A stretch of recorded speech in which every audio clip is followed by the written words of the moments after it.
Hello YouTube and welcome to a new Techsloth video. For exactly 2 weeks I've been using now the Dell XPS 2018 device with a 4K display, and it's time for a review. I'm going to try to make this short, so we go step by step through the device from the outside, the weight in comparison, especially with the previous XPS generations, with the MacBook Pro, with the Xiaomi device. I've tested it for really the whole time, tried to do as much as with the device as possible, carried it around everywhere, in an airplane, in a train, in a bus. I used to work everywhere with this device. But I say directly, still a nice XPS device. I'm a huge fan of Dell XPS 13-inch line, but I recommend that you don't go for the 4K Ultra HD display. Don't go. If you buy this device, yes, sure. If you can live with the only USB Type-C ports, yes. But if you consider this device, don't go for the 4K display. This is everything I want to tell you in terms of display brightness and especially in terms of battery life. The 4K version is horrible. But now let's start from the beginning. It looks exactly like a Dell XPS, a little bit smaller on the front, a little bit thicker at the back side because for the ports it's a little bit thinner and a little bit lighter, 1.21 kilograms than its predecessors. Will you recognize this? No. Maybe a little bit if you have been carrying around this device and then grab the previous XPS device, yes, but you won't really notice it. What you will notice is that you got different ports here. We got on the left side, 2 USB Type-C ports with Thunderbolt 3 technology built in. And the famous LED battery stand notification thingy, which I don't really need it. It's still there. I would have wished for a normal USB Type A port or a normal normal SD card slot, because we only got micro SD on the right side. There's also a headphone jack and another USB Type-C port, which is not a Thunderbolt 3 port, which is a USB 3.1 supporting port. Everything else, nothing more. We don't get any more this the thingy to open on the downside if you want to open now the whole case, or if you want to reach for the MSD, or was it the RAM case? I'm not pretty sure, but now you have to open the whole device, and some of those parts are already now solid built into the device. So, but from the outside, nice build quality, nice thing to carry around, nothing is moving. If you're opening up the display and you're in an airplane or in a car, this won't move at all. Even if you are, because the 4K display is also a touchscreen. You don't get a 4K without the touchscreen, and you don't get touchscreen without the 4K option. So those are together, they stay together. But what I wanted to say, even if you tip on the device because you're so into using a touchscreen on a Dell XPS, which is not a flip over, it's not a 2-in-1 device, you can't open the lid any more than that. But what I wanted to say, it's not moving at all. Don't worry about this. So next, terms of build quality, nice. Next point, keyboard. Nice keyboard. Chiclet keyboard. I really like the typing on it. It's not too loud. We got its background lit and I like it. Trackpad I like as well, but it's not that, let's say it out of 100 times, 99% it works perfectly. Here and there I got some scrolling errors. I scroll down and it skips a little bit here and there. I don't get ghost clicking, no, but I got a little bit ghost scrolling here and there. But still one of the best trackpads in the Windows segment, but not even close to the MacBook trackpads. So speakers, we got on each side a 1-watt speaker, which is just standard, which is normal. You don't want to playing that on a party or if you're on trip. Yes, you can listen to some music. Yes, it's sufficient if you're watching a movie or Netflix on this device. It's okay, but it's not sounding really good, or it's not really sounding anything loud. Other laptops are in 2018 and even previous generations can this do way better than the Dell XPS line, but it's okay. It's just standard. It's enough. So what's next? Performance. I'm not doing the display now yet. I'm doing display and battery life together because you will give me 2 minutes.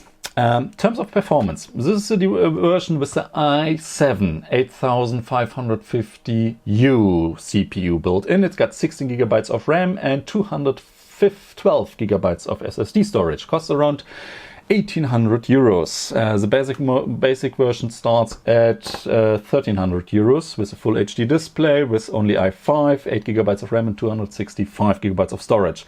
Yes, the i7 version is faster. Maybe just look at all those benchmarks. It's 20% faster in terms of if you're trying to edit a video here. I used Handbrake to transform a video. Then it's a little bit faster than the i5 thingies. Don't see why I should use 16 gigabytes in this device.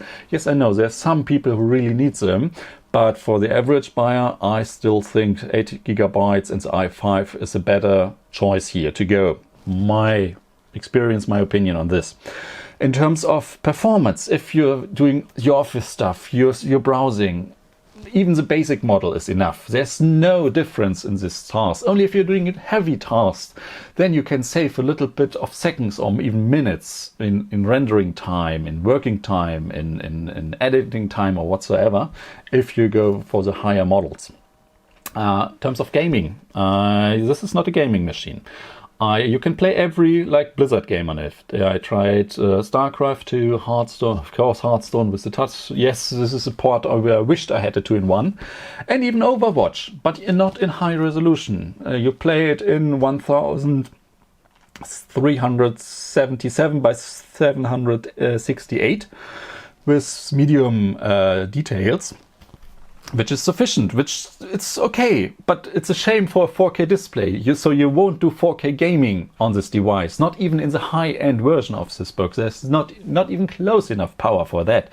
The GPU, it's not an external GPU, it's like those Intel UHD 620, which is enough for a round of Overwatch in low details. If you are into that, you can do that, but it's not a gaming machine. You got 2 Thunderbolt 3 ports here, so you could hook up an external GPU rack on this, and then you can game on this device. Yes, this is possible. But on the standalone version, this is not for gaming. But you can do a little game here and there. But don't expect too much, and don't even think about 4K resolution gaming. Don't maybe even think about full HD resolution gaming here and there. So now we come to the display, this is now out. So this is now 100%. It's glossy. There ain't no matte versions more on the Dell XPS 13 2018 line. Even if you go for the full HD display, it's still glossy. And this glossy thing makes everything look so much more colorful. The colors are more brighter than everywhere, than ever. And this is a matte version, an older matte version. In comparison, of course, this is the reason why Apple is going glossy all the way on their MacBooks, because colors look so much more nicer. But let's look at the reflections here. Yeah, you can see some reflection, but it's not really bothering you. You see something, there's something light out there, but you can't really identify it. And if you go here with the reflections, they are clear, they are even brighter. You can't see, this is not an outdoor display or outdoor device. The full HD version is a little bit brighter, but what I wanted to say, you're sacrificing for the 4K resolution a little bit of brightness, not much, but the full HD things are brighter, and the matte version, the old matte versions were way more usable outside or in a bright environment.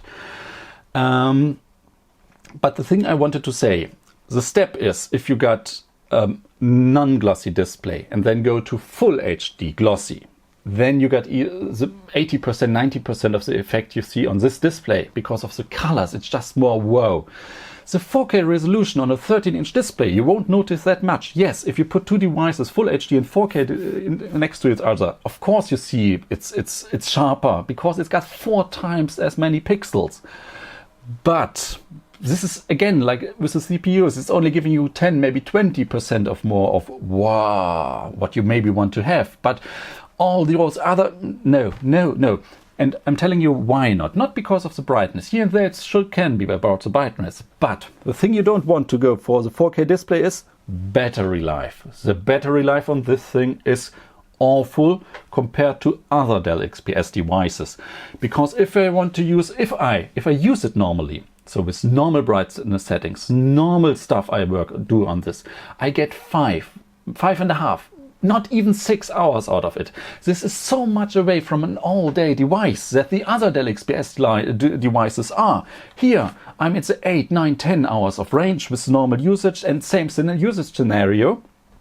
But here, it's closer to 5%. It's half. And this is only because of the 4K display. If you go with the Dell XPS 2018 with the full HD resolution, you got a way more nicer, longer battery life than on the 4K display. So the only thing I can imagine where you could go for the 4K, if you only use the 4K on your desktop and you have no external display, and you want to use this also as your main display, your main computer, and you're only letting it stand on your desk and you're not moving it around, you're not much traveling. Or if you're just traveling so that you can live with 5 hours of battery life, then maybe you can think about it. But still, then I recommend the full HD version because it's cheaper and it's brighter. So this is the main thing I wanted to say here. In terms of other things, the fans. Most of the times I don't hear the fans. The new 2018 devices got 2 fans. When they start, you hear something. It's like, it's not disturbing, but you will notice that they are fans. On my device, I don't know if it's a standard thing or if the fans are damaged. After 5 to 10 minutes, I hear a rattling noise mixed in with the fan noise. It's like normal fan, and then there comes like this. So I got I can't do 2 sounds at the same time. This is a little bit annoying, but I think this is because this is a review unit which got through so many hands before.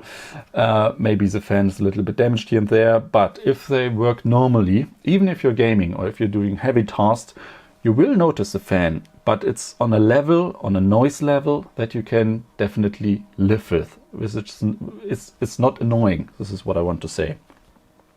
So there we go. Price discussion. Starting price of those devices are 1,300 euros at Dell. Then you get the non-glassy version, full HD version with the i5, 8 GB of RAM and 256 GB of SSD, which I think is perfect. It's sufficient in terms of performance. Of course, if you need more storage, then you have to buy more storage. But again, don't go for the 4K version. No. In terms of webcam, they place the webcam down here, put an infrared port next to it so that it works now with Windows Hello, which works perfectly. But I don't like the placement of the webcam.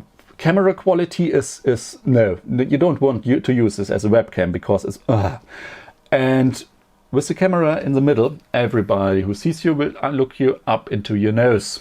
And more annoying for me is everybody will see if you're typing while doing a video call, for example. Even if you're muted, you still type because no one can hear you clicking, but they will see that you are typing.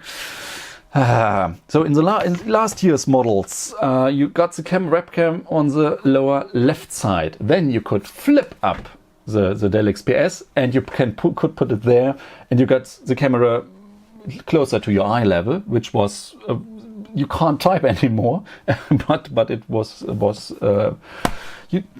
people didn't have to look you into your nose. So this is it. This is everything I can tell you. I still like it, but I definitely recommend the full HD version to go with. It's cheaper and the battery life is twice as long. So I guess because I talked with other people, I tried it, but I definitely, the one thing I can tell with 100%, I don't recommend the 4K version at this point.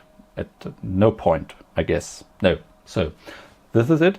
Thank you guys for watching, and I'll see you on the next video. Bye.